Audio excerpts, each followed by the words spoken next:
Howdy everyone, and today I'm looking at yet another one of Canon's lenses for mirrorless cameras, this time an ultra-wide angle zoom lens, the little Canon EF-M 11-22mm f4-5.6 IS STM. In some ways, it's the mirrorless equivalent of Canon's 10-18mm lens for APS-C digital SLR cameras. Small, image stabilized, inexpensive. Let's hope it's as good as that 10-18mm lens, which is excellent. The 11-22mm zoom range of this lens is pretty nice. You can get ultra-wide angle lenses, which are a little wider than this, but being able to zoom in to 22mm makes it nice and versatile. 11mm is still plenty wide enough for indoor photography and very wide landscape shots. The maximum aperture of only f4 to f5.6 though is pretty dark. It's not letting in much light, but I suppose that's what keeps the lens's size and weight and price down. To make up for that dark maximum aperture, the lens features image stabilization. Here's some video footage at 11mm without stabilization, and here it is turned on. As you can see, it's making a bit of a difference, which will help your still photography and video work. So let's see about its build quality. As I've mentioned already, this is an EF-M lens, and as such, it is only for Canon's mirrorless EOS M cameras. And Canon's philosophy is to make their mirrorless gear as small as possible.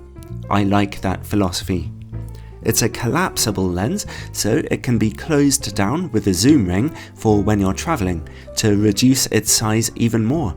In use, the lens extends out about ½ an inch. It's based on a metal lens mount, and it feels fairly tough and well made. The zoom ring works pretty smoothly.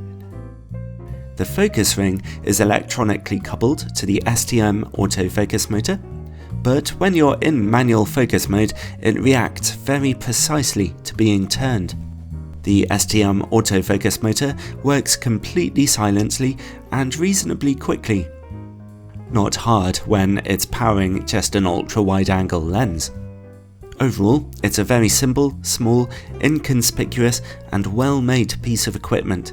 It just works really nicely. Well, let's take a look at image quality then, on my 24MP Canon EOS M3. At 11mm, straight from f4, the lens is pin sharp in the middle of the image with very good contrast and neutral colours. Over in the corners, resolution is also very impressive. Those corners do look quite noisy though. The camera must be correcting some pretty bad vignetting. At f5.6 and f8, there are very slight improvements in sharpness. Even stopped down to f16, the lens remains reasonably sharp. So really, at 11mm, it's a fantastic performance from this little lens. Let's zoom in then to 22mm. Often, ultra-wide angle zoom lenses perform a bit worse at the telephoto end. But as you can see here, in the center of the image, the resolution remains fantastic. And the corners are still very good, although not quite perfect. At f8 and f11, the image is just a touch sharper with better contrast in those corners. So even at 22mm, the lens puts in a very nice performance, especially considering that this is on a 24MP camera. Let's see now about vignetting and distortion. The good news is that, even at 11mm, barrel distortion is there, but not too strong. Unfortunately, the vignetting is. Those corners are very dark at f4. At f5.6, the darkness is still there, but at f8, it's a bit less noticeable. You will definitely want to use peripheral illumination in your camera with this lens. If you zoom in to 22mm, vignetting is reduced and distortion goes away. This ultra-wide angle lens has a secret feature. It can focus as closely as 5 centimeters to your subject, which on an ultra-wide angle lens can obviously give you some pretty striking images. Here's a close-up image at 11mm, and even with the aperture wide open at f4, the image quality remains very sharp. Neat. Ultra-wide-angle lenses tend to bring bright light into their pictures, so it's important that flaring is controlled properly. The EF-M 11-22mm performs exceptionally well here. When bright lights are in the image, there's a little loss in contrast, but no flaring artifacts are visible, an optical feature which is as impressive as it is important. Finally, bokeh. A pretty redundant question really, for an ultra-wide-angle lens with a dark maximum aperture. But, as we saw earlier, you can get close to your subject enough to throw your backgrounds out a little, and when you do, they look smooth enough. So I'm really impressed with the little Canon EF-M 11-22mm IS STM.